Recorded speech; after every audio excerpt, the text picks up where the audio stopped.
The idea of this session is to revise some issues related to sex and gender in health. We are going to try to answer questions like how the emergence or re-emergence of viral infections may represent a threat for women and their families, the care of persons with chronic diseases or disabilities, a responsibility almost exclusively attributed to women, and to condition cash transfer programs like Prospera achieve their goals aimed at improving women's status, health, and well-being. Bienvenidos al Gender Summit 8. Estamos en la sesión paralela 1A de sexo y temas relacionados con el género en salud. Trataremos de discutir algunos temas como la reemergencia y emergencia de infecciones virales y cómo algunas de estas pueden representar un riesgo para las mujeres y sus familias, sobre el cuidado de personas con enfermedades crónicas y la responsabilidad exclusivamente en las mujeres, si los programas de transferencia de dinero como el Prospera cumplen sus objetivos hacia mejorar el estatus de mujeres en su salud y su bienestar en general. Vamos a comenzar con la doctora Susana López, que es profesora del Instituto de Biotecnología en la Universidad Nacional Autónoma de México. Hizo sus estudios en investigación biomédica básica en la UNAM y es viróloga molecular interesada en el estudio de la biología de los virus que causan infección gastrointestinal en niños, especialmente en el tema de rotavirus. Seguirá en la mesa la doctora Jessica Rangel Flores, que tiene un doctorado en Ciencias Sociales del Colegio de San Luis y un grado de maestría en enfermería de la Universidad de Guanajuato. Su grado de enfermería de la licenciatura es de la Universidad Autónoma de San Luis Potosí, donde ella es actualmente profesora investigadora de la Facultad de Enfermería y Nutrición. Y finalmente cerrará la sesión la doctora Susan Parker, directora de la División de Economía y profesora de Economía en el Centro de Investigación y Enseñanza de la Economía CIDE en la Ciudad de México. Ella es doctora en Economía por la Universidad de Yale y su investigación se enfoca en educación, trabajo y salud en los países en desarrollo. Si desean saber más sobre nuestras ponentes, los invitamos a entrar a la página del sitio donde podrán consultar esta información.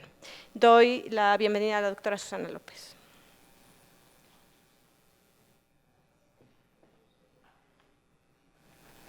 Good afternoon. Voy a dar la plática en español, las transparencias están en inglés, entonces espero que completemos el cuadro de esa manera.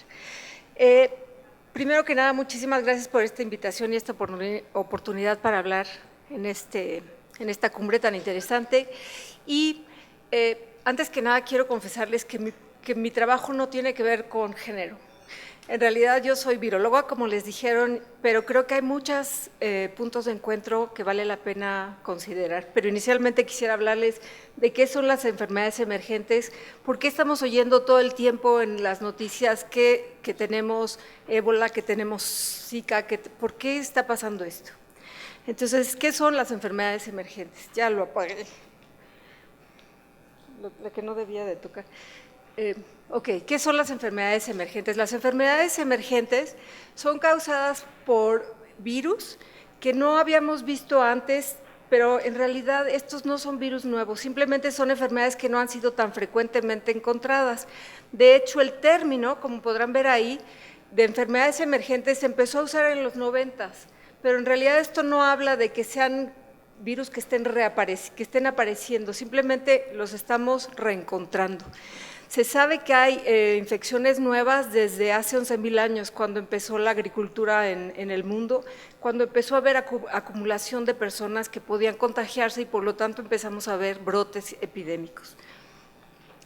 Estos brotes epidémicos han tenido un muy fuerte impacto en nuestra historia, en la historia del mundo. Si ustedes ven esta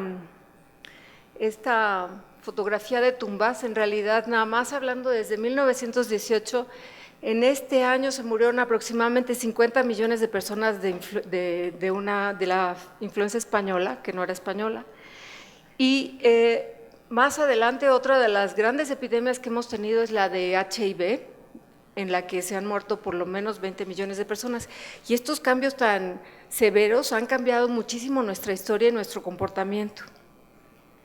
Ahora, ¿Qué son estas enfermedades emergentes? ¿Por qué suceden? En realidad, lo que pasa es que los virus cambian de huésped. Normalmente, cada uno de los virus que conocemos tienen un huésped específico y esto se llama especificidad de especie. Sin embargo, sabemos que varios virus pueden pegar un brinco y en vez de infectar a su huésped natural, ahora empiezan a infectar al hombre y estas se llaman zoonosis. Quiere decir que adquirimos la infección a partir de un virus que normalmente no infectaba al hombre y por eso les llamamos emergentes, porque son infecciones que existían en animales, pero ahora han dado el brinco hacia el humano. Lo que pasa en estas enfermedades emergentes de las que estoy hablando es que los virus normalmente tienen su huésped natural, que son distintos animales, y dada la cercanía entre animales puede haber huéspedes secundarios que pueden contraer infecciones de ciertos animales. Solo cuando el hombre se acerca demasiado a estos huéspedes naturales es cuando hay un brinco del virus hacia el hombre y se ocurren estas infecciones zoonóticas. En general y afortunadamente lo que tenemos que saber es que estas son muy frecuentes pero muy poco contagiosas. El que un hombre se infecte con una infección animal es muy frecuente, pero que un hombre que una persona infecte a otra persona es poco común. Los brotes suceden cuando el virus se adapta a las personas y empieza a infectar a más personas y ya no requiere de infectar animales. Y eso es lo que me refiero con zoonosis. Ahora, sabemos que las infecciones virales, la zoonosis representa el 75% de las infecciones virales son debidas a zoonosis. ¿Y por qué tenemos ahora cada vez más zoonosis? ¿Por qué estamos oyendo todos los días y estamos viendo en la prensa cada vez nuevos virus? En realidad, hemos cambiado mucho el comportamiento del mundo. Hay sobrepoblación, como pueden ver, hay una globalización tremenda, podemos cambiar de continente en horas, nosotros y los animales y los alimentos y las plantas, toda esa globalización está transportando posibles infecciones. También hemos cambiado mucho los hábitos, los ambientes. Por ejemplo, existe un negocio muy importante de acumulación de llantas, del que yo no sabía, pero imagínense que todos estos cerros son cerros de llantas, ¿no? Y por otra parte, ha crecido tanto la población que se requieren de nuevos lugares para habitar y se requieren de nuevos cultivos. Eso ha llevado a la deforestación, pero a la vez ha llevado al hombre a selvas y a bosques donde normalmente el hombre no habitaba y habitaban otro tipo de animales. Entonces está acercando al hombre y está causando todo este tipo de zoonosis. Bueno, ¿y cómo pasan? O sea, ¿por qué nos están pasando las zoonosis más frecuentemente? En parte por lo que les digo que hay sobrepoblación, hay mucho movimiento de gente, hay cambios en la temperatura, pero también lo que sucede es que existen algunos animales e insectos que son muy buenos vectores para los virus. Por ejemplo, sabemos que los murciélagos son unos reservorios muy importantes de muchas enfermedades virales. Los murciélagos son muy interesantes, tienen muchas labores en ecología, son primordiales para la ecología vegetal y animal, pero también son muy buenos portadores de virus y tienen un sistema inmune privilegiado que les permite acarrear virus, pero no infectarse. Y son animales además que viven en colonias enormes, entonces son muy sociales, entre ellos se infectan y sin embargo no se enferman, pero son muy buenos vectores para transportar ciertos virus. Y por otro lado, como ustedes ya estoy segura que todo el mundo sabe, los mosquitos son excelentes vectores para muchos de los virus que vamos a hablar. Déjenme darles dos ejemplos de lo que hacen, por ejemplo, la zoonosis, de cómo medían los murciélagos las infecciones virales. Hay un ejemplo muy interesante que fue en Malasia en 1998, en el que empezaron a reportar un brote en el que se murieron 105 personas de enfermedades respiratorias y neurológicas. Y también empezaron a encontrar que todas estas gentes estaban dedicadas al farming, no a cultivar, pero bueno, a tener cerdos, a cuidar cerdos. Y entonces decidieron matar 1 millón de cerdos en Malasia para terminar con esta infección. Y como pudieron hacer esta decisión fue que se dieron cuenta que los que los granjeros en realidad habían extendido mucho sus granjas y las habían rodeado de árboles frutales. Y entonces a los árboles frutales asistían en las noches, digamos, los murciélagos a comer la fruta y excretaban ahí, ¿no? Y en las mañanas los cerdos comían alrededor de los árboles y se infectaron con un virus que normalmente no estaba presente en los cerdos, pero sí en los murciélagos. Y eso infectó también a los humanos. Y ahora ya tenemos epidemias muy seguidas, de lo que es este virus que se llama Nipah. Otro ejemplo muy claro que está muy en las noticias es el ébola, porque ahora tenemos, siempre hay epidemias de ébola, pero ¿por qué se dan así de golpe? Resulta que ahora sabemos que uno de los vectores de uno de los reservorios del ébola son también murciélagos que normalmente están en la selva, pero dado el crecimiento de las poblaciones y diferentes costumbres, digamos, muchas personas, en África principalmente, están muy en cercano contacto con algunos de estos tipos de animales. Entonces los murciélagos tienen estos vectores y se acercan a animales que luego se utilizan para caza y comida. Y esa cercanía con este tipo de animales, que no es frecuente, pero sucede, es la que ha traído infecciones de ébola. Como ustedes saben, ébola es una enfermedad muy mortal, ¿no? Causa del 50 al 90% de las personas que se infectan mueren con hemorragias internas y externas terribles. Y afortunadamente, realmente afortunadamente, no es tan eficiente el virus. A pesar de que es muy contagioso, todavía no ha habido un verdadero brote humano. Entonces, por eso somos muy suertudos y lo hemos podido controlar.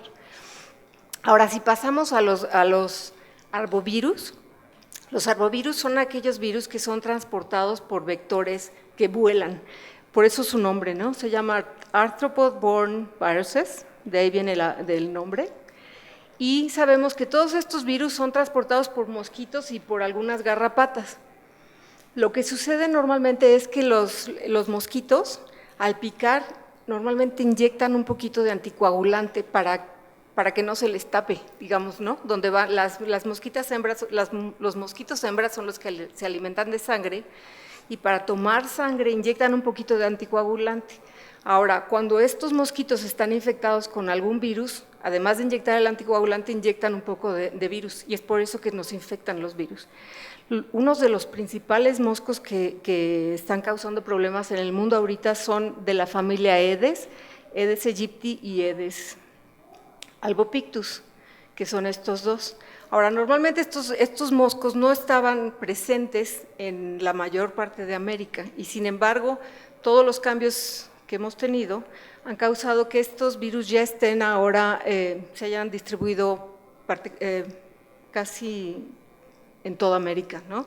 Estos virus todavía no se encuentran presentes en Canadá y en Chile, pero el resto de América ya tiene estos virus. Y como les digo, son vectores de muchos arbovirus, no solo de los que hemos oído frecuentemente. De los que hemos oído más frecuentemente, y todos ustedes están familiarizados, son el virus, por ejemplo, del dengue, o el chikungunya, o el virus de Zika. Todos tienen el mismo mecanismo y tienen además, desgraciadamente, los mismos síntomas muy similares. El virus normalmente es transmitido por un mosquito que está infectado, que pica a una persona sana y luego pica a una persona enferma y distribuye la enfermedad, ¿no? El problema es que los síntomas, como les digo, son muy, muy similares. Todos presentan, las personas infectadas presentan fiebre, dolores musculares, dolor de cabeza, dolores de articulaciones en mayor o menor grado, de modo que los síntomas no son suficientes para diagnosticar qué tipo de virus hay en esta persona. Y eso me lleva a platicarles del problema que tenemos actualmente, que tiene mucho que ver con género, que es el virus de Zika. Zika es otro de estos arbovirus y es el menos, digamos, el menos severo. En realidad este virus causa la enfermedad en 1 de cada 5 personas que están infectadas. Eso quiere decir 5 personas se están replicando al virus y solo 1 se siente mal. Y no se siente tan mal, o sea, causa fiebre leve, dolores leves comparados con chikungunya, que ustedes saben que causa unos dolores espantosos. Zika no causa estos problemas. Sin embargo, recientemente, a partir del año pasado, hemos tenido reportes de que este virus está asociado con el nacimiento de niños con un síndrome de microcefalia. Y les digo que es un síndrome porque lo que han visto es que los niños no solo tienen, este problema de microcefalia, sino que además hay muchos problemas neuronales asociados, no solo es que tengan la cabeza chiquita, sino hay muchos problemas neuronales asociados que pueden no ser compatibles con la vida.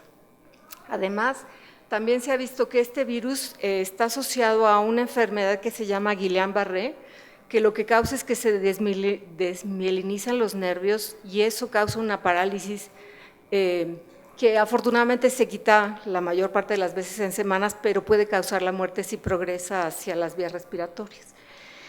Les digo que todavía no es 100% seguro porque esta epidemia de Zika que empezó en Brasil nos dio los datos de que había aumentado mucho el número de niños con microcefalia que nacieron en Brasil, pero todavía nos faltan datos epidemiológicos para estar completamente seguros de que hay una asociación muy buena. Pero desafortunadamente cada vez hay más evidencia de que sí está muy asociada la infección con Zika en ciertas etapas del embarazo con el nacimiento de niños con este problema.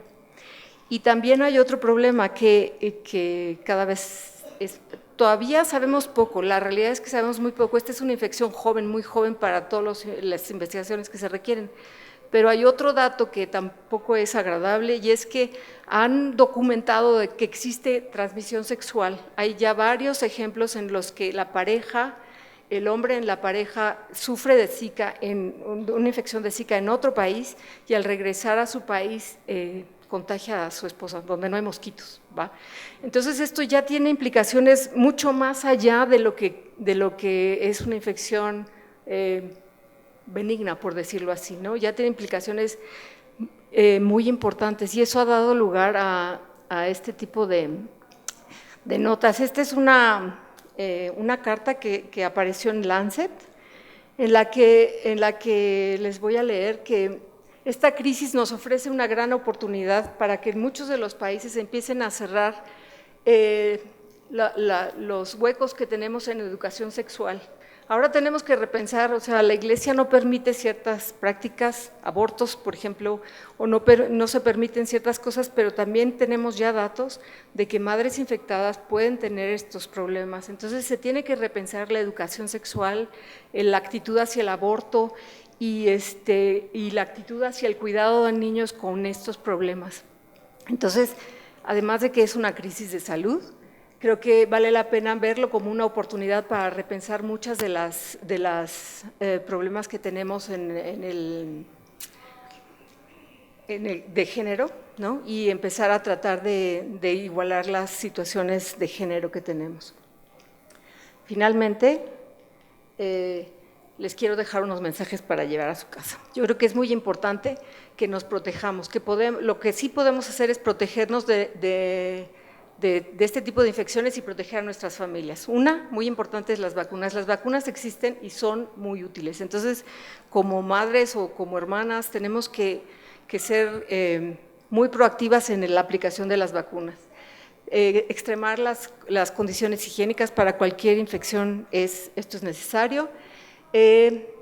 Evitar contactos cercanos con animales domésticos o silvestres, yo creo que eso es muy importante, y cuídense de los mosquitos. O sea, realmente los mosquitos son un problema ahorita muy serio.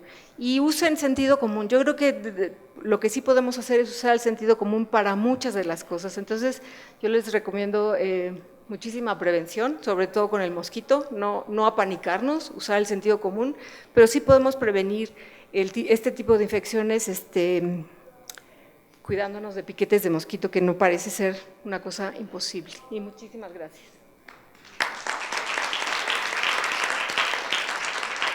Ay, finalmente nada más, bueno, hay un documento muy interesante de la OMS, en el que está documentado las enfermedades infecciosas y la importancia del género en este tipo de enfermedades infecciosas, que luego se los puedo dar, es muy interesante acerca de este tema. Gracias.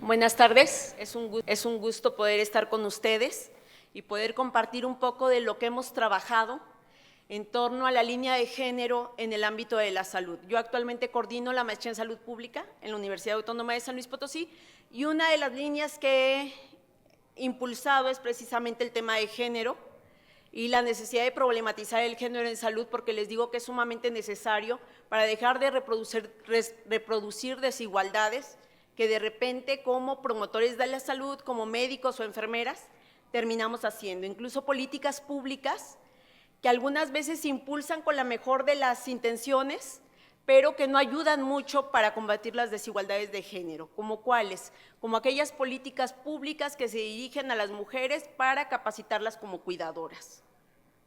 Y ustedes dirán, ¿por qué no es bueno que se capaciten? Es que en sí no es malo. Lo malo es que terminamos legitimando que sean las mujeres quienes continúen asumiendo el cuidado de las personas enfermas, de los niños, de los ancianos, de las personas con discapacidad. Y entonces, en este sentido, más bien la pregunta es, ¿y cuándo incorporamos a los hombres al cuidado? Porque si ustedes se dan cuenta, en la conferencia que tuvimos por la mañana, empezamos a problematizar por qué las mujeres no a las matemáticas, por qué no a las ingenierías. Es necesario que las mujeres incidan en nuevos espacios, sí, pero ¿y luego quién se va a hacer cargo del cuidado? Definitivamente el cuidado es algo que es necesario. Y si no hay quien lo asuma, la sociedad se viene abajo. Sobre todo cuando tenemos una tendencia al envejecimiento y al padecimiento de enfermedades crónicas degenerativas y a enfermedades como las que nos comentaba la doctora, que provocan que haya nacimientos de niños con situaciones de discapacidad. Entonces, aquí la cuestión es, en sí el cuidado no es malo, en sí el saneamiento básico no es malo. Lo que está mal de repente es continuar contemplando que la mujer es quien tiene que hacerse responsable de todas estas actividades. Si las mujeres vamos a incursionar en matemáticas, en ingeniería, en nuevos espacios, en la política, es necesario problematizar por otra parte que los varones entonces tienen que también comenzar a incorporarse a nuevos espacios y a nuevas funciones como es, por ejemplo, el cuidado. Y desde esta perspectiva, nosotros en la maestría trabajamos una revisión bibliográfica para documentar que definitivamente hace falta estudiar por qué los hombres, los varones, tienen ciertas limitaciones culturales y sociales frente al cuidado. Lo primero que hicimos fue, pues, comenzar haciendo una revisión bibliográfica para documentar la pertinencia de hacer esta investigación. Bueno, pues encontramos que el incremento de la esperanza de vida y la disminución de la mortalidad ha invertido la pirámide poblacional. Definitivamente esto va a continuar aumentando, cada vez vamos a tener más ancianos y esos ancianos cada vez van a tener una peor calidad de vida. ¿Por qué? Porque la diabetes mellitus, la hipertensión arterial, los problemas cardiovasculares cada vez van más en aumento. El envejecimiento, hay que tener en cuenta que este envejecimiento se asocia con enfermedades crónico-degenerativas y discapacidad, lo que incrementa la demanda de cuidados. Cada vez se va a requerir que haya más cuidados dentro del hogar. También ya yo creo que nos empezamos a dar cuenta de que las instituciones son insuficientes para mantener internada a toda la gente. Entonces, cada vez el cuidado se va a desinstitucionalizar. Vamos a tener que sacar a la gente de los hospitales y van a tener que hacerse cargo dentro de las familias de asumir este cuidado. Bueno, pues en función de todo esto encontramos que a partir de la década de los 90 comenzó a utilizarse la variable de género como categoría de análisis en el estudio del cuidado. Sin embargo, identificamos en las publicaciones que se reportaron en los últimos 5 años que prevalece una confusión epistémica y metodológica respecto a la manera en cómo se aplica la perspectiva de género en este tipo de investigaciones. Entonces se realizó una revisión sistemática y crítica de los estudios que incorporaron el enfoque de género en los últimos 5 años. ¿Qué fue lo que hicimos? Bueno, indagamos desde una perspectiva crítica y sistematizada de 9 bases de datos internacionales. Los criterios de selección de los artículos que analizamos era que que investigaran el tema del cuidado en personas dependientes y con enfermedades crónico-degenerativas o por situación de discapacidad. Que los artículos enunciaran de manera clara que habían utilizado la perspectiva de género y, en tercer lugar, que hubiesen sido publicados en los últimos 5 años. En total, recabamos 31 artículos que cumplían con estos criterios de selección y sobre estos artículos aplicamos análisis crítico del discurso. ¿Qué encontramos? Bueno, encontramos que la incorporación de la perspectiva de género en la investigación del cuidado en adultos en situación de dependencia evidencia un decremento en los últimos años.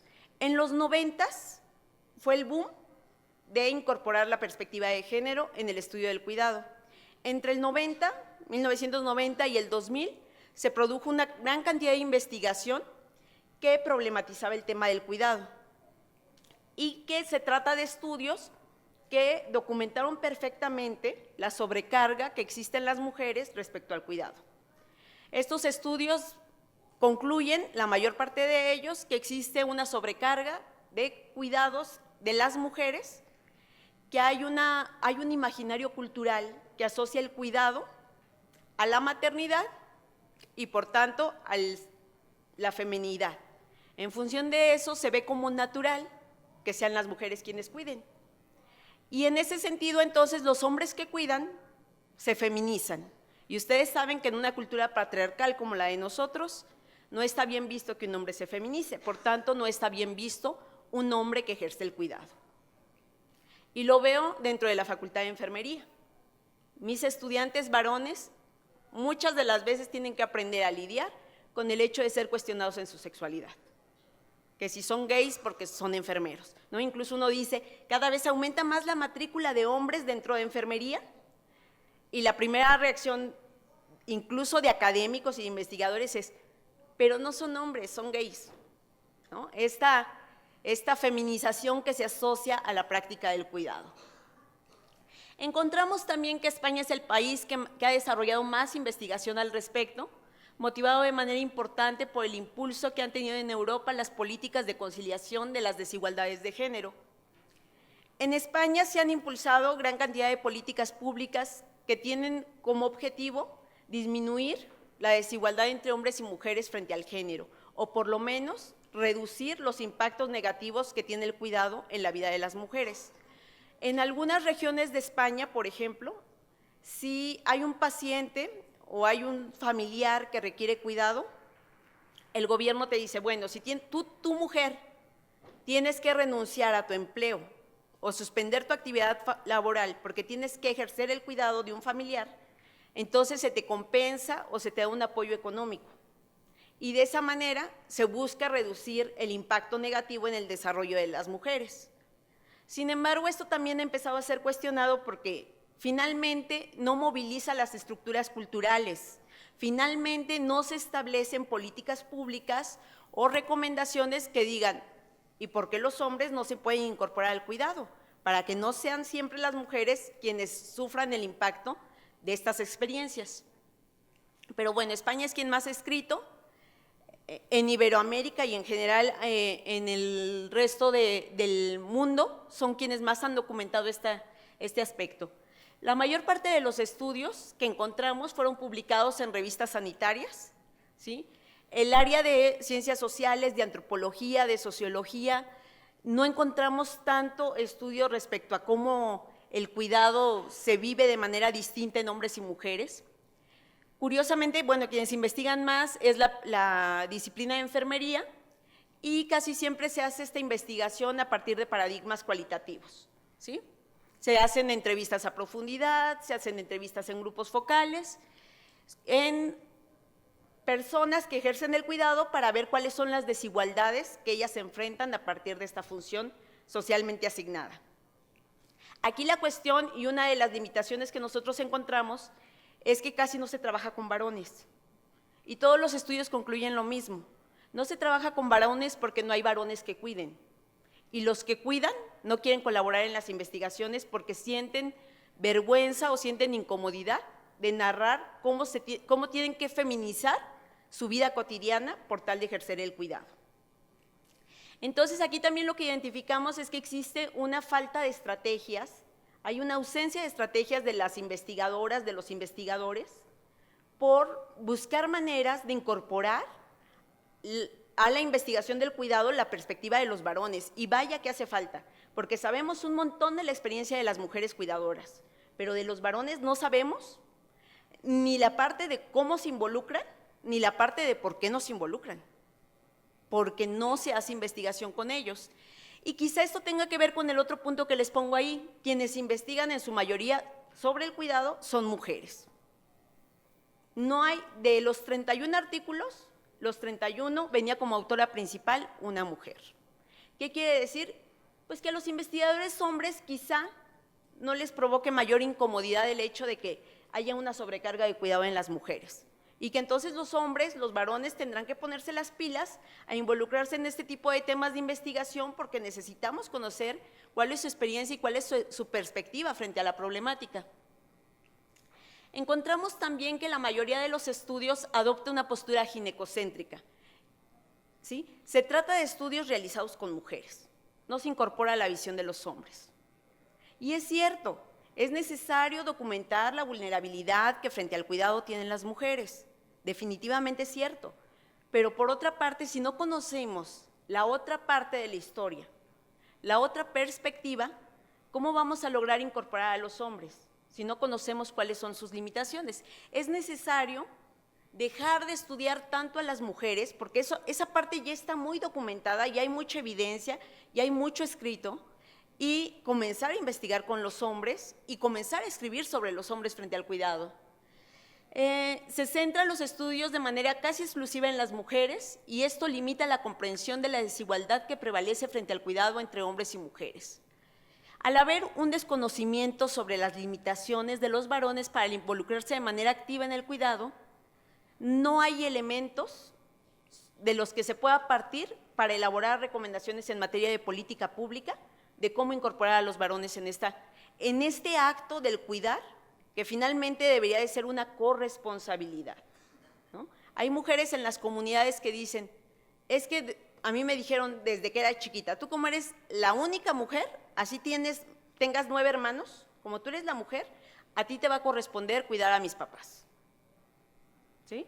Entonces, esa es una realidad que vivimos nosotros y muchos otros países de Latinoamérica, España incluso, estos imaginarios culturales que ponen a las mujeres en desventaja y que entonces una mujer puede desarrollarse hasta cierto punto, pero cuando nace un bebé, se asocia que inmediatamente pues, la que tiene que cuidar de su hijo es la madre.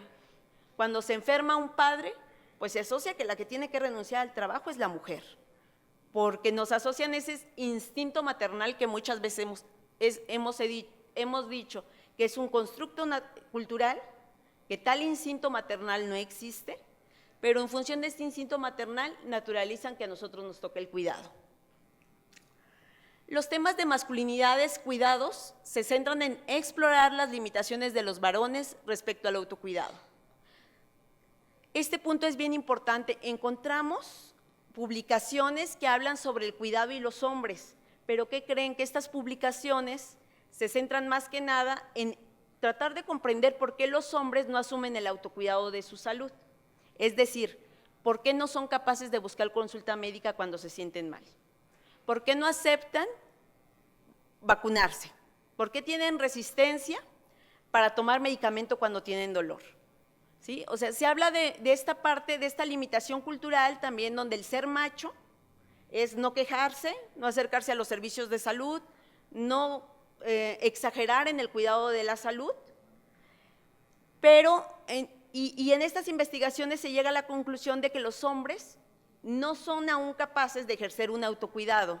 Y cuando uno lee eso, uno se desanima bastante, porque entonces si los hombres no son capaces de cuidar de su propio cuerpo y de su propia salud, pues ¿cuándo van a asumir la corresponsabilidad del cuidado a terceros? Llámese sus hijos, llámese sus padres o ancianos o personas con discapacidad.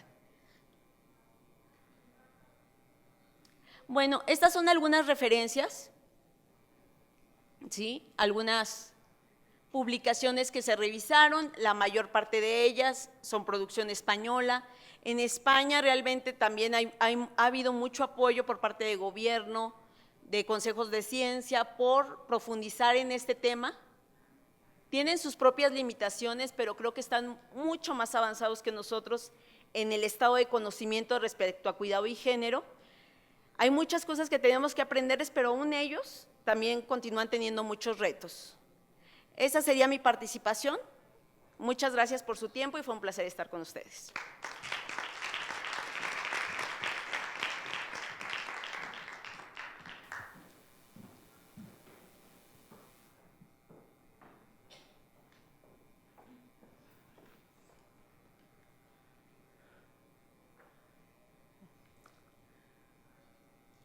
Bueno, muy buenas tardes. Estoy esperando que pongan la presentación. Aquí viene, ya, perfecto. Ok, muy bien. Bueno, en primer lugar, pues me da mucho gusto estar acá.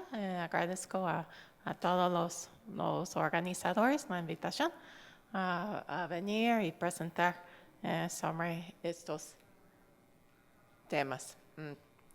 Mira, de aquí ya voy a cambiar al inglés, que lo preparé en inglés, pero pues con gusto, pues entiendo perfecto el español, con gusto las preguntas después en conversación en español.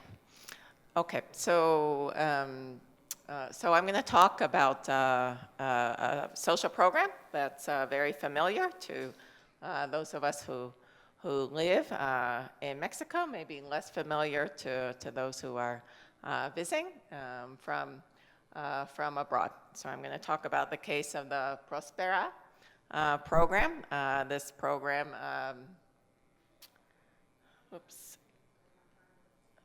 Okay, so why am I going to spend my talk talking about the program of Prospera? Let me just say that Prospera before used to be called Progresa, and then after it was called Oportunidades. But it's an example of a conditional cash transfer program, or CCT. And these programs have become extremely popular over the last 15 years as programs that have as the objective poverty alleviation. Okay, so they've spread really across. They began in Mexico and Brazil, and they've spread across Latin America. In fact, now you see a number of countries in Asia and Africa who are using CCTs as their principal program for combating poverty. So why are these programs becoming so popular as a tool for reducing poverty? And it's their main innovation that's gotten governments and others attention, and that's the idea of giving money to the poor, which there's nothing new about giving money to the poor, but what's new here is this idea of conditioning that money, and in particular, what is it conditioned to? And what CCTs do is they condition giving money to poor families in exchange for their kids going to school, what economists would call investing in human capital. And this usually involves kids going to school regularly. And also there's some countries have a component with health, which is where the family, members of the family need to go for preventive visits to the health clinic to receive the money. So if these conditions aren't met, then the family in that month doesn't get the money. Okay, so this is the innovation. So what's interesting about that? Well, really, so then what you have in these anti-poverty programs, what you have is it's this idea of getting two objectives in one. So the first objective is you want to make things better for those who are poor today. So you want to alleviate current poverty. You do that by giving money to poor people today. But then there's a second objective, which people find very attractive, this idea that at the same time, you can have an effect by alleviating future poverty. And how do you do that? Because you've made the transfers conditional on kids going to school. So the idea, this is theory, right? We have to see in practice whether it's true. The theory is that you can reduce the probability that kids, when they grow up, will be poor by making sure they go to more schooling today. Okay, so the real second objective is what gets lots of people's attention, although I think in practice the first objective is probably the one that's had more effect in practice of these programs. But so the idea that you can reduce the transmission of poverty across generations. Okay, so here's a map. Actually, this map is from 2008. So these are the different countries that had conditional cash transfer programs in 2008. So you can see they really, when they started, in Mexico and Brazil, then they spread kind of to most of Latin America. Since 2008, another 34 countries has adopted CCT programs. So they're really, they're in style. They're all over. They're growing. Okay, so let me talk now about the Mexican case. So what are the characteristics of Prospera in Mexico? And it's really, by many measures, kind of the main anti-poverty program in Mexico. It started in 1997 in rural areas, extended to urban areas in 2001. There are 6 million beneficiary households. So it's a large minority of the population. About 30% of all households are beneficiaries. It's mostly still a rural program, so it's really prevalent. You go to kind of any rural community, and it's very likely that the number of households in the community will have Prospera, as I was mentioning. So the transfers are conditional to human capital investment. In the Mexican program, what that means is that kids need to enroll at school and attend school 85% of the time. If they don't, they won't get the scholarship, the amount of money that month. There's also a calendar of preventive health visits. How much money do they get? On average, it's about $40 monthly. So this is a pretty big increase in the average income. The beneficiaries about 20 to 30%. And this program's also noteworthy, and that was one of the first large social programs to actually survive changes in administration. Okay, so what about gender? So let me say a few things about gender. It's also a program that has a heavy emphasis on gender. So I'll show you the table in a minute. But the education transfers that are linked to enrollment are higher for girls than boys, not at the primary level, but at the secondary and high school level. Another gender aspect, the money is given to the mom of the household. And why is this? This was motivated by a lot of literature in economics that shows that when women control the money of the household, the kids tend to have better outcomes. So moms tend to spend more on kids or spend more wisely than dads, or at least in a way that benefits kids more. And finally, the program has a big emphasis on health. And as part of that emphasis, there's a large component on prenatal and postnatal care. Okay, so here's just a table of the benefits. These are in U.S. dollars, but you can see that the grants go up with the grade. It's because there's a higher opportunity cost in being in school as you progress through school, and the grants for secondary and high school are higher for girls in secondary and high school. And so why was this? Well, this was really because when the observation when the program started was that girls so most kids, even in poor rural areas, go to elementary school or primary school. But after finishing, girls tend to abandon primary school at a higher rate than boys. So this was kind of the motivation, so compensating to have higher transfer levels. I should say, however, that if you look at failure rates, so there's a lot of grade repetition in Mexico, and boys actually fail grades more than girls. So it's it's kind of, if you look at overall attainment, girls and boys are pretty comparable nowadays, even in poor areas. Anyway, okay, so let me say something about the evaluation. So Mexico was also a pioneer, not just in being one of the first to create a program like this, but in terms of its evaluation. So back in a time where it wasn't that common to have randomized trials in social programs, there was a randomized trial where communities were randomly assigned to receive the program, and a control group that was randomly assigned to not receive it, at least for a couple of years. So then there was a lot of data that was applied, questionnaires applied to both the treatment and control families in the communities. So the program hired, instead of having kind of people in the program do the evaluation, they hired international academics to carry out the study. So not because they're international, but they're independent. And so the results were published in kind of well-known journals. And furthermore, all of the evaluations and the data was made public. Okay, and so everybody could kind of get access to the data and do studies. And as a result, the studies are overall positive. That's what I'll talk about in the rest of the talk. And as a result, the program was scaled up to the size it is today. So the evaluation was done in the kind of early years of the program.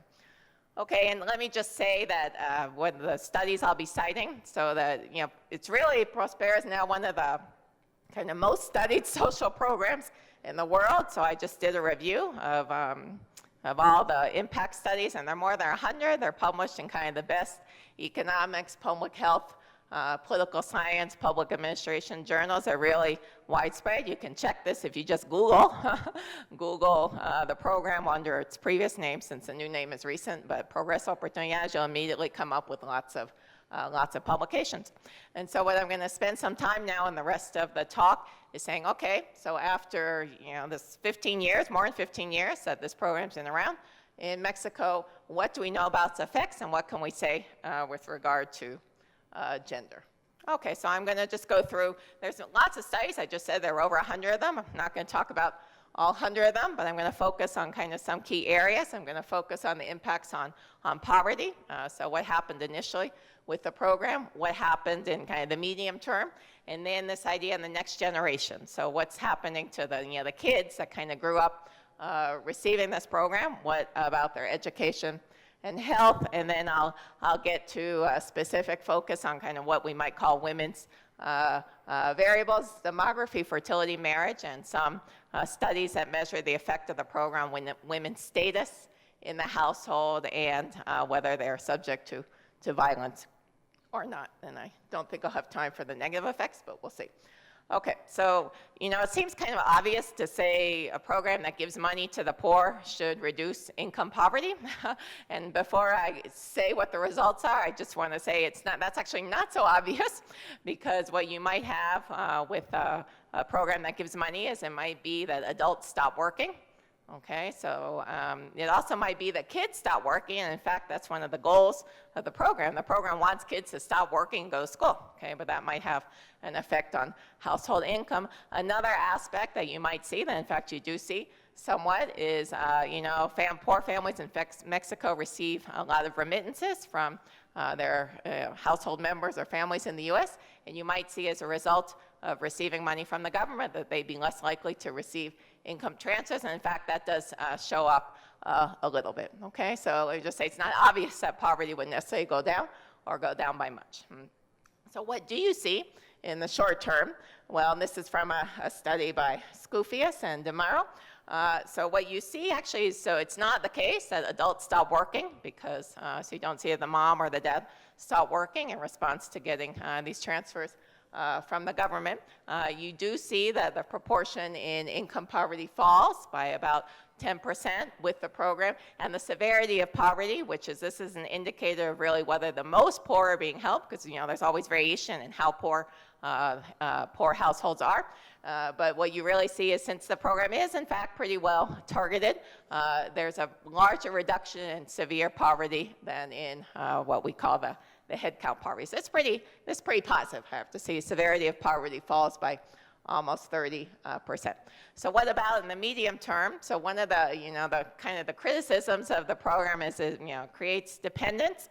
And so what might happen is the second you take away, like they might be better off today, the households, because they're receiving transfers, but the second you take it away from them, then they'll just go back to being as poor as they were before the program. And so here's a study that says, well, no, that's not the case. Why is it not the case? Because households are not consuming all of the money that they receive. They're saving some of the money, and they're making some agricultural investments. And so even if you take away the benefits from them, their income would be permanently higher. Okay, so this doesn't mean they wouldn't be poor, but they would be less less poor. So this is also a fairly positive study. What can we say about the next generation? So what's happening to education? What about these kids who are growing up in these progressive Prospera families? And what we can say is that the effects on you having been offered BECA grant to attend school during the time that you were in secondary and high school overall means that these kids who were offered grants versus the control group, they attain about 1 grade extra of schooling than what they would have attained. So it's not that they finished college and they wouldn't have without the program. The effect is about 1 grade. Okay, so the more accurate way of saying this would be that instead of just finishing primary, the average kid now attains 1 year of secondary. Those are the education impacts. What about gender? Because I showed you before that the transfers for girls were higher than for boys in secondary and high school, and the impacts are really very similar. So in spite of paying girls more to go to school, the overall impact of the program in improving their education level is pretty similar for boys and girls. What about health? Here, so I put a couple of there's really so many studies, I wish I could put more. Other findings, so infants born into the program tend to have a higher birth weight. There's also positive effects on child height and small reductions in elderly mortality. Okay, so let me talk now about some of the specific gender impacts. And so, the women are the ones who receive the money, and where the evaluation was done, which is really very rural communities with pretty poor women's status. So the majority say they need to have, for the program, they need permission to leave the household. They need permission to make kind of big expenditures. And so what you see is an improvement in terms of women saying that they are the ones that now make decisions over how household money is spent. They report having more freedom in mobility. What about violence? So this was also, I think, a big worry at the beginning of the program, that this kind of transfer, all of a sudden giving women the money who maybe had never had their kind of own source of income might result in violence. That doesn't seem to have been happened. So there's one study, only one, on this issue that found a reduction in physical violence, although there might have been evidence of an increase in emotional violence, not significant, but still perhaps worthy of attention. You see, in terms of marriage and divorce, you actually see increases in both. So how can this be? So both increases in marriage and divorce. And kind of the idea, if we think a little of the economics, so women now have their own source of income, so they can become kind of more attractive marriage partners. It can also increase divorce because now you have your own source of income. You don't have to stay in a bad relationship. What about fertility? No effects. Okay, so no changes, no increases or decreases. I have 1 minute, so negative effects, I will just say obesity, big topic in Mexico. What about effects on obesity? No effects of the program on obesity of children, but this idea that you give people more money, so some of that money they use for buying food, so that's overall good, but it's not good if you're already overweight. So there is this one study that says that the fact that you give income can increase obesity for adults. Okay, so now I will just conclude and say that it's really a pioneering program, a pioneering evaluation. Overall, it suggests anti-poverty program that works pretty well. Few negative effects.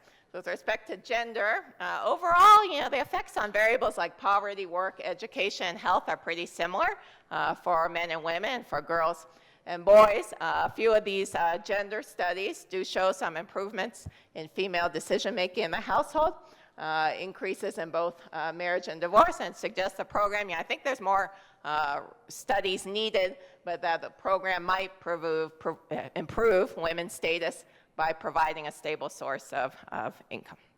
Thank you.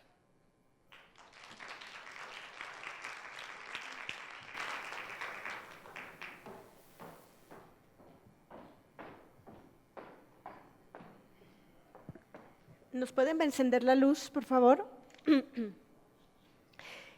Le agradezco muchísimo a nuestras ponentes. Todas estuvieron dentro del tiempo designado. Muchísimas gracias. La idea de darles no suficiente tiempo, porque fue poco en realidad para todo lo que nos hubieran querido decir, fue poder dar tiempo de discusión. Creo que algo interesante de estos foros es escuchar, pero también poder hacer las preguntas y poder comentar y poder enriquecer la discusión. No, la luz en la sala para que nos podamos ver, por favor. Si nos pueden encender la luz en la sala. Entonces, a continuación, lo que voy a hacer es abrir la discusión para que puedan hacer preguntas a las ponentes, por favor. Nada más que me den luz porque me están deslumbrando y no veo absolutamente nada. Tenemos micrófonos en los lados de las salas para que puedan ustedes, en cuanto les cedan la palabra, dejen que llegue el micrófono y los podamos escuchar. Si pudieran apagar la luz del cañón, porque si no, no veo absolutamente nada. Y déjenme probar el micrófono.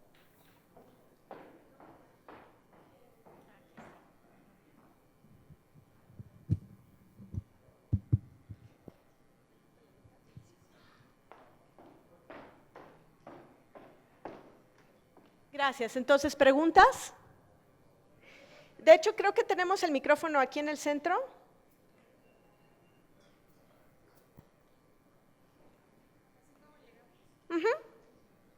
Sí, pues ventaja de llegar de la fila de adelante. Adelante, por favor. Bien, felicidades a las tres. Tengo comentarios para las tres.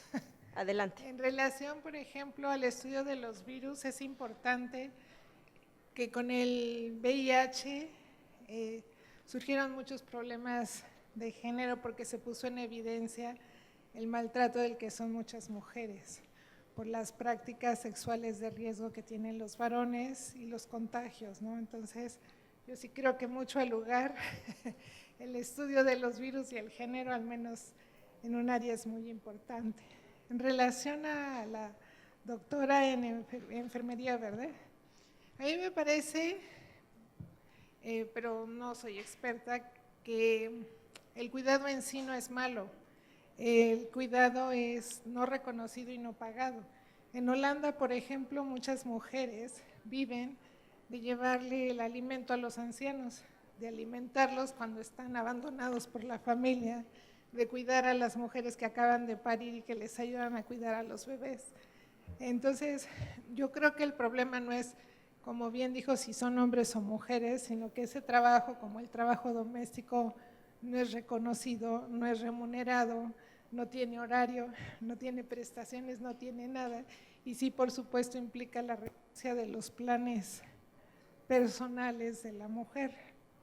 Entonces, quizás habría que hacer una política pública para que este tipo de cuidado fuera pagado.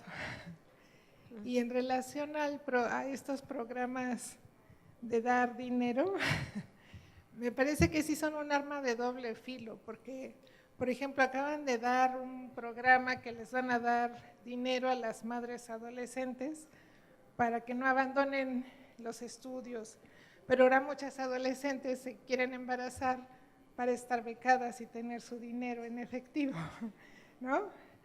Tenía una chica que era mi apoyo en el trabajo doméstico y cuando salió este programa de Prospera, la madre les dijo a todas sus hijas que trajeran un bebé al pueblo para que la mamá recibiera más dinero.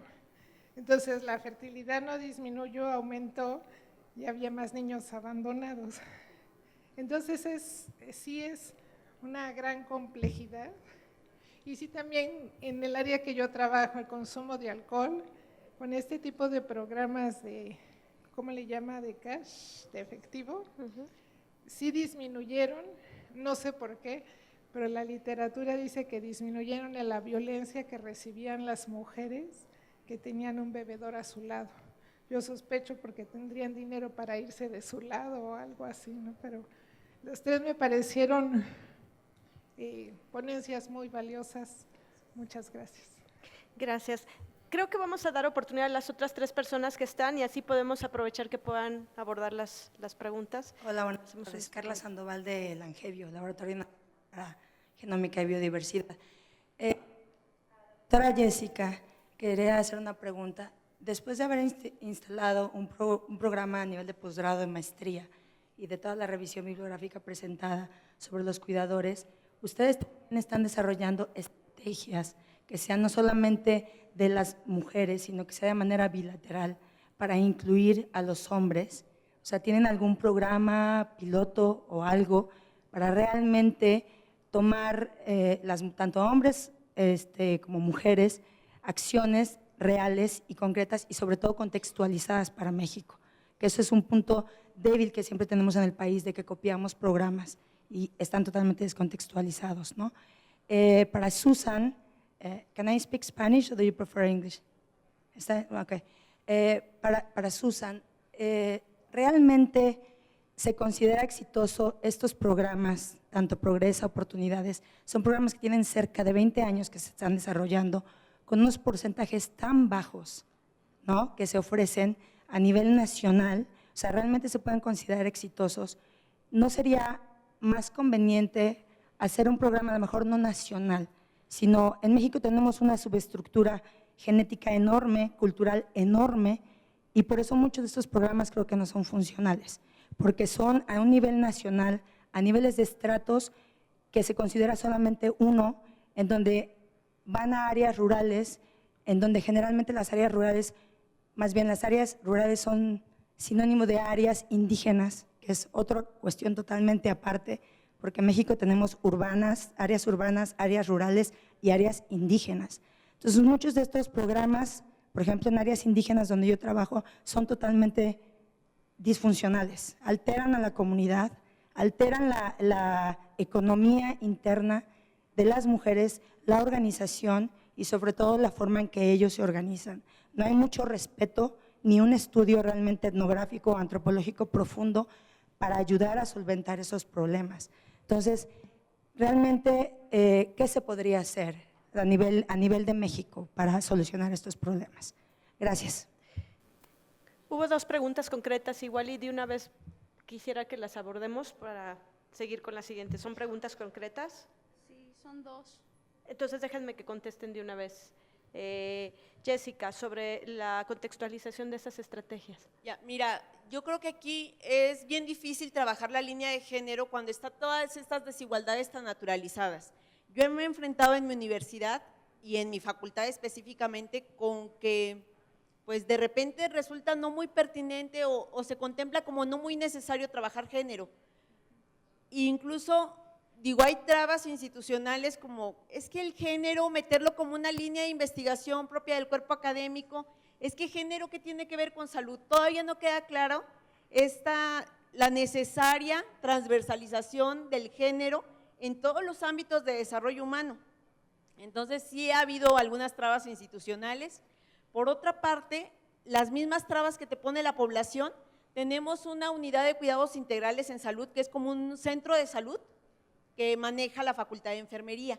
Y en ese centro de salud nosotros impulsamos modelos educativos para promover el autocuidado de la comunidad.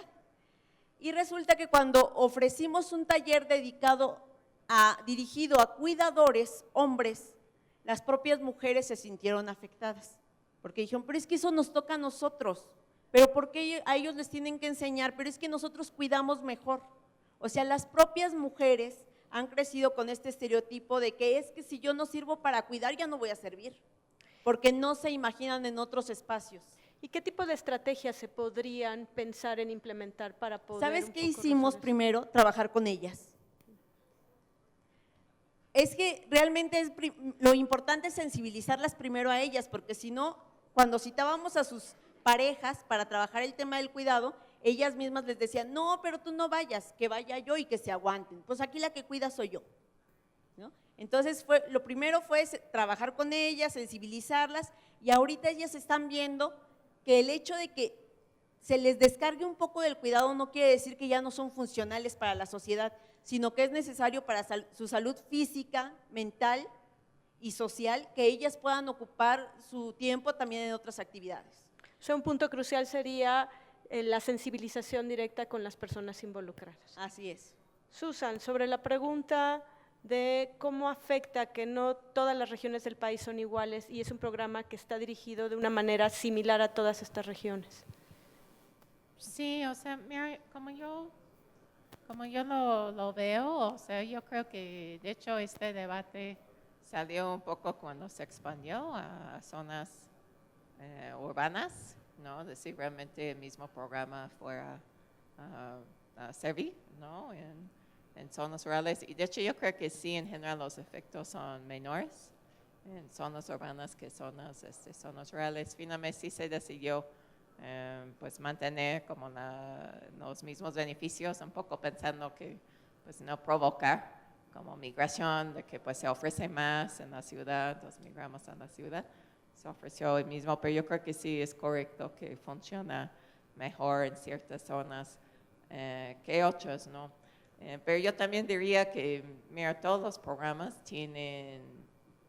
pueden tener beneficios y pueden tener costos, ¿no? Entonces, normalmente uno intenta, pues, hacer un programa que va a tener más beneficios que costos, y el valor de la evaluación, ¿no? que quise destacar es que eso permite medir, ¿no? Cuáles son los beneficios, cuáles son los costos, y uno puede tomar una decisión, ¿no? Por ejemplo, el programa, los costos son mayores que los beneficios, mejor que pues ya quitamos presupuesto, ese programa, o se expande. Entonces, yo no dudo de que este programa funcione mejor en ciertas zonas que otras, pero basado en los estudios que existen sobre cómo funcionaba en el pasado, en general yo creo que los beneficios sí son mayores que los costos, y también es como se puede decir, pues hay mejores programas, pues perfecto, está bien probarlos, ¿no? Hacer pilotos, evaluarlos y a ver si este programa funciona mejor que Prospera, pues sí, quitar Prospera y poner otra, ¿no? Entonces yo creo que mi mensaje sería todo lo que uno puede decir, o sea, es cierto de que funciona o no funciona, pero se necesita estudios de evaluación para decir, medir los beneficios y costos, y también con los programas nuevos. Gracias. Mencionaron algo relevante, que no necesariamente decir rural significa zonas indígenas, pueden ser poblaciones muy diferentes. ¿Eso hace una diferencia en el tipo de estudios? ¿Se diferencia en los estudios que hay o no? O sea, de distinguir Sí, entre... cuando hablamos de zona rural, no quiere decir sinónimo de que sean comunidades indígenas. No, claro que no.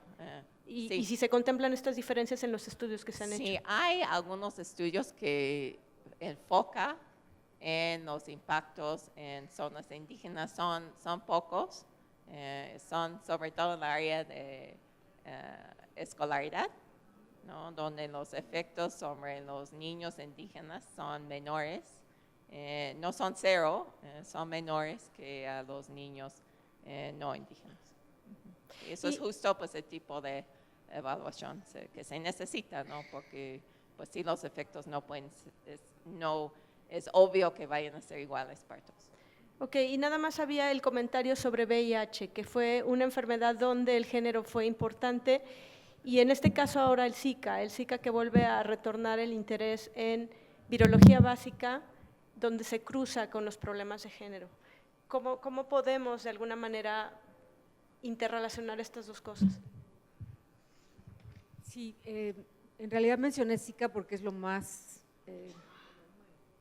novedoso, pero en realidad hay muchas enfermedades virales que afectan más a un género que a otro, ¿no? HIV es claro, pero por ejemplo papilomavirus, la vacuna de hecho es para niñas, ¿no? Principalmente. Entonces hay muchas enfermedades virales que tienen un efecto diferencial en género y en edad. Entonces este documento que les recomendaba que escribió la WHO en el 2011 es justo de enfermedades emergentes y género, en el que se puede ver las diferencias entre los géneros, no solo para unos ejemplos que fue el único que mencioné esta vez. Ok, me decías que tienes dos preguntas. Sí. ¿Las puedes hacer muy concisas para que avancemos en las dos y sigo avanzando? ¿Ustedes tienen solo una pregunta? Perfecto. Bueno, gracias. Es un comentario y una pregunta. El comentario es que, bueno, no vi reflejado las zonas en las que yo trabajo con el programa Prospera en la exposición. Y la otra es que justamente sobre los estudios de este programa, no sé si todos los estudios a los que refieres son cuantitativos y si ha habido cualitativos, y la posibilidad de que se trabaje de esta forma para justo explorar las cuestiones que la estadística no permite ver. Sí, pues mi área es más cuantitativa, pero por supuesto hay estudios cualitativos, por ejemplo, Mercedes González de la Rocha, Agustín Escobar, que son antropólogos de CIESAS, tienen muchísimos estudios cualitativos, todos publicados, y donde justo, bueno, se hacen grupos focales, preguntan a los beneficiarios qué opinan, o sea, están llenos de, citas, opiniones, o sea, un trabajo cualitativo muy interesante. Hay mucho de eso, o sea, mi área es la cuantitativa, entonces, pero por supuesto existe muchos estudios cualitativos. Ay, perdón, nada más. Entonces, lo que presento es solo cuantitativo. Bueno, cuando se refiere cuantitativo, lo que yo quiero decir es enfocado en bases de datos que se aplica y que cubre miles de personas. Entonces, eso, no digo que eso es superior, lo que digo es eso me permite decir qué pasa a nivel global, ¿no? Porque los estudios cualitativos normalmente enfocan en ciertas comunidades, ¿no? Que no necesariamente te dice qué pasa en el resto. Gracias. Los invito a acercarse de todas maneras a los ponentes cuando terminemos. Por favor. Sí, gracias. Luz María Moreno, Tetlacuilo, de Facultad de Medicina de la UNAM. Bueno, yo tenía un comentario con relación, quería llamar la atención sobre el uso del lenguaje incluyente. Es importante porque la CLET de la Universidad de Essex nos dice que cuando usamos el masculino de manera generalizada se invisibilizan las necesidades de las mujeres. En este caso yo les invito a que utilicemos en lugar del término hombre, el hombre, hablemos más del ser humano, que es más incluyente que el hombre. Entonces, bueno, ese es un primer comentario que sí me preocupa.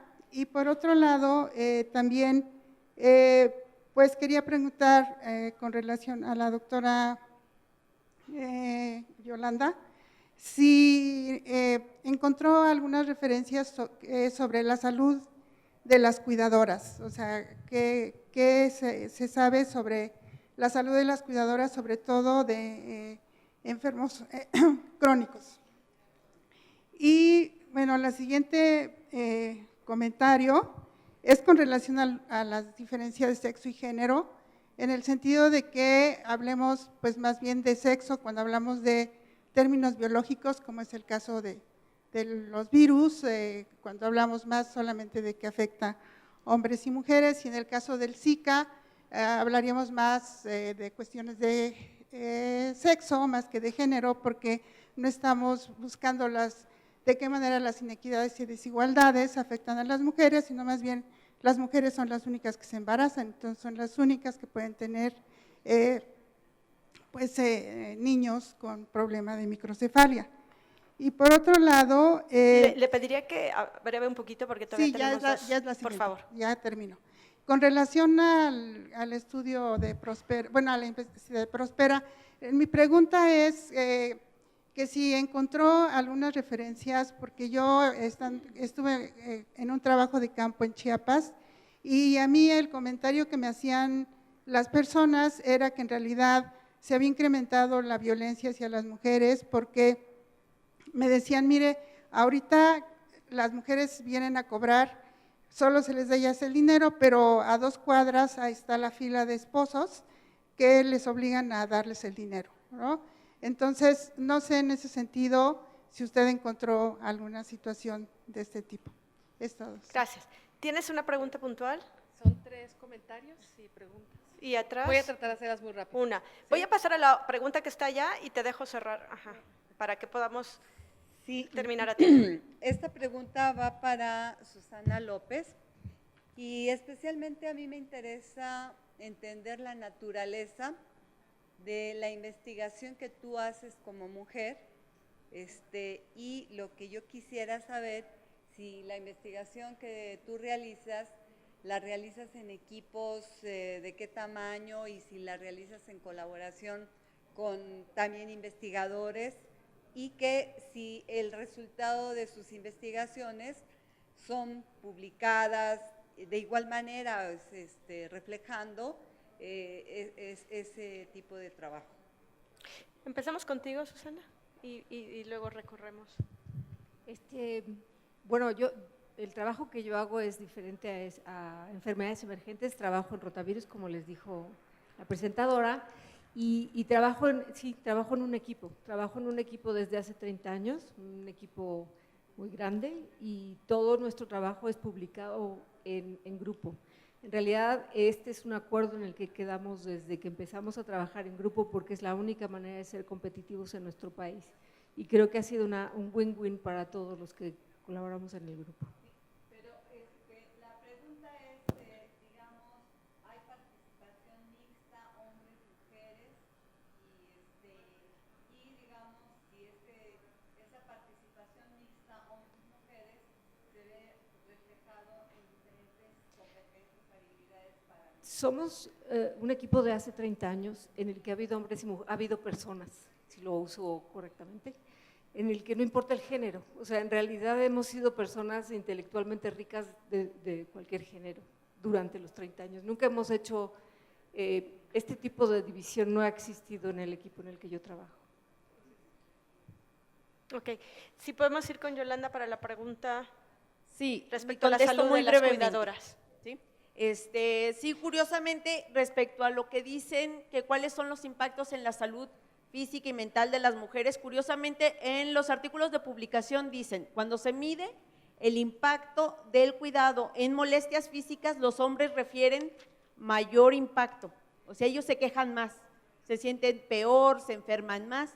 Las mujeres niegan que su salud se haya visto afectada, pero cuando se profundiza a través de entrevistas, aparece que tienen cefaleas, que tienen colitis, que tienen gastritis, que a partir de la ansiedad han empezado con conductas compulsivas de alimentación, con diabetes mellitus, con hipertensión, y curiosamente los hombres se quejan más, pero no refieren tomar analgésicos ni antidepresivos en la misma cantidad que las mujeres. Las mujeres estamos mentalizadas, estamos construidas culturalmente para aguantar las jornadas que se nos imponen socialmente, y aunque sintamos afectada nuestra salud, vemos la manera de tomar analgésicos, antidepresivos, suplementos alimenticios para sentir menos ese impacto.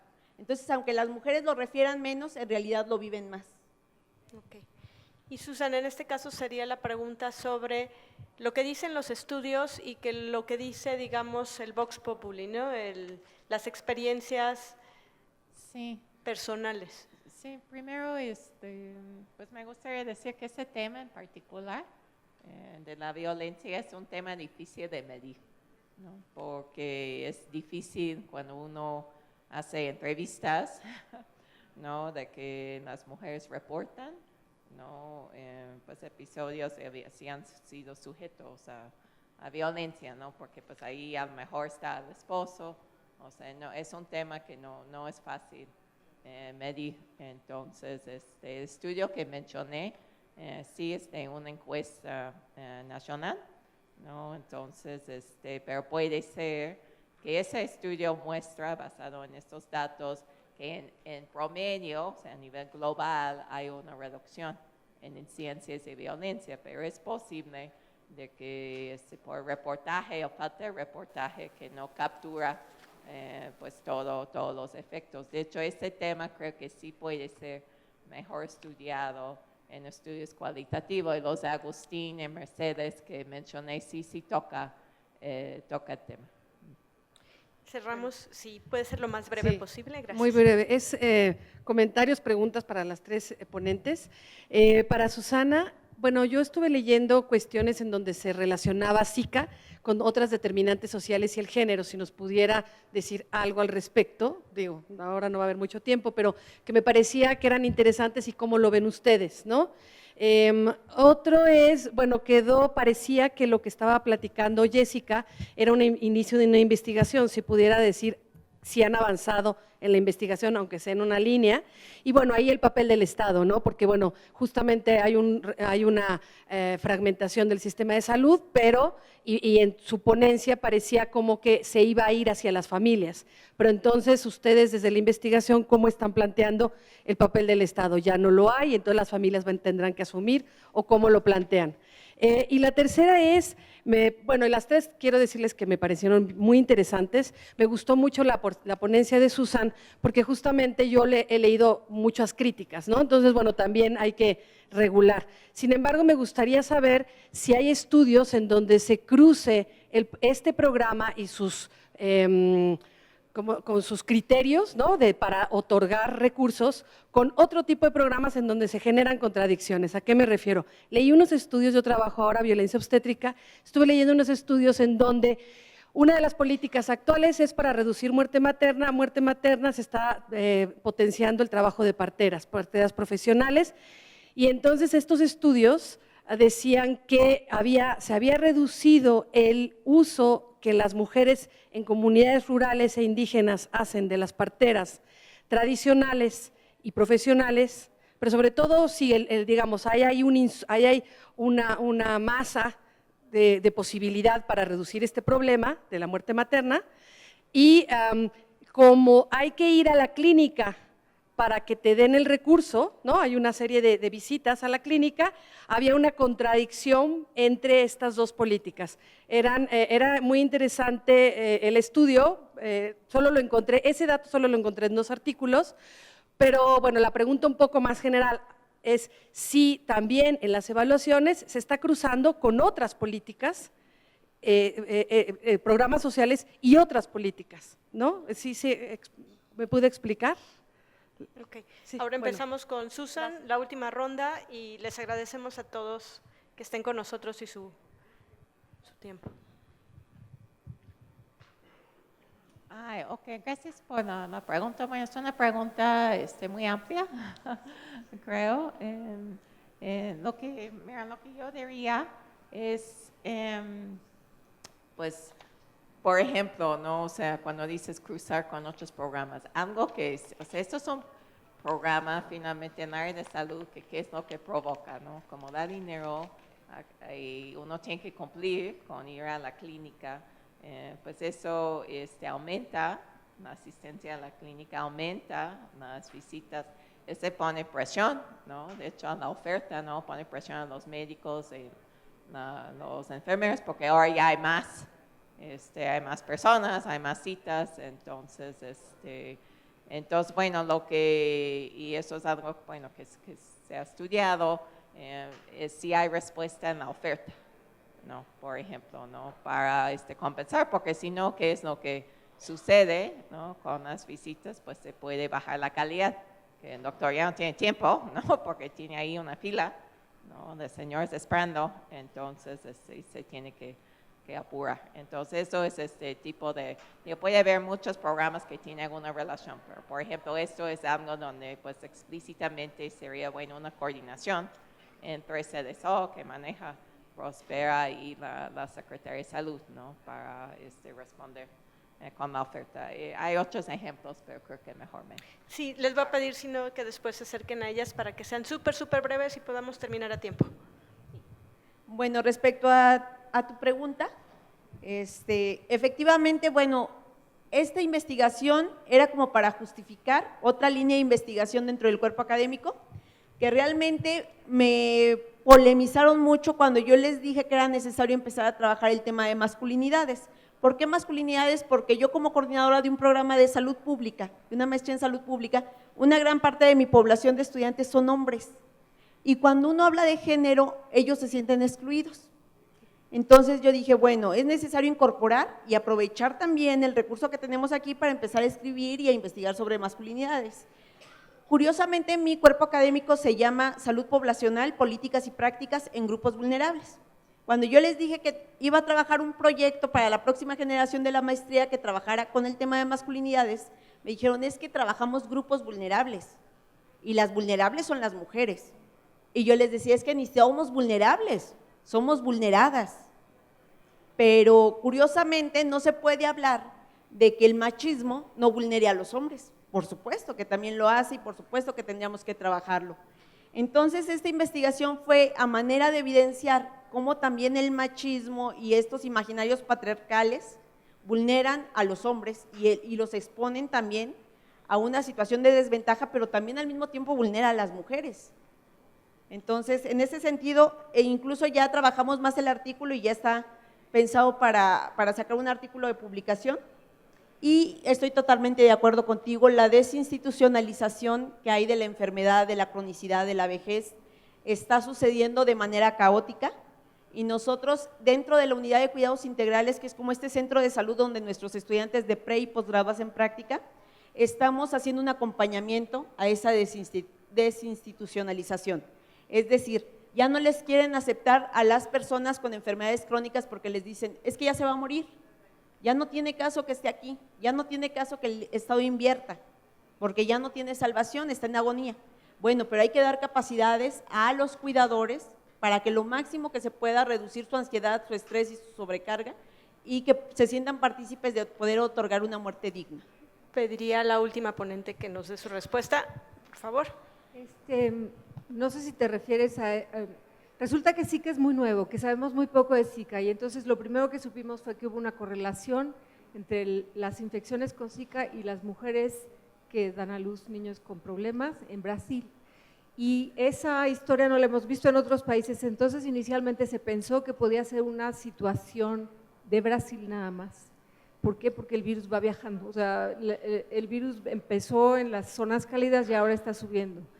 Y entonces hubo muchos argumentos de que podía haber, había algunos insecticidas para matar a los moscos que estaban causando estos efectos, o que podía ser que los mosquitos transgénicos que están probando para combatir al mosco también tuvieran este problema, o que hubo una época de sequía muy fuerte en Brasil. Pero todo eso se ha descartado y desgraciadamente con evidencia de que en Colombia ya hay mujeres que no vivieron nunca en Brasil, porque también esa era la duda, que no vivieron en Brasil, que ya han tenido hijos con microcefalia. Y sé de estudios ya que no se han publicado todavía, pero de que ya hay un modelo de ratón en el que saben que las ratonas preñadas que sufren infección con Zika tienen ratoncitos con microcefalia. Entonces sí hay una correlación que no ha sido publicada y yo creo que tenemos que ser prudentes en la información y no causar pánico y por eso se está juntando la evidencia, pero no parece ser ninguna otra cuestión que no sea el virus per se. En todos los casos creo que lo vital es la información y la idea de estas reuniones es justamente poder difundir la información. Muchísimas gracias a todos. Salimos 5 minutos tarde después del tiempecito que entramos a la sesión. Gracias.